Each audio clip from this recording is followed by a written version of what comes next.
அவர் முடிவு பண்ணிட்டாரு, தமிழங்க சோத்துக்கு செத்த வயலுக, சோறை போடலாம், ஏதாவது கை காசுக்கு சாரா இந்த அளவுக்கு ஒரு 1000 ரூபாய் கொடுத்தா போதும், வாக்கை வாங்கி வென்றலான்னு நினைக்கிறவங்க. எப்படி இருக்கு பாருங்க, 3 வேளை சோறை போட்டு சரி பண்ணுறவங்க. ஆனால் வேலை யாருக்கு தெரியுமா? முதலாளிக்கு வேலை செய்யணும்.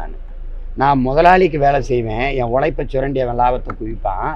நீ கான்ட்ராக்ட் ஒப்பந்தம் அவனுக்கு கொடுத்துட்ற, 270 கோடி அவனுக்கு கொடுத்துட்ற.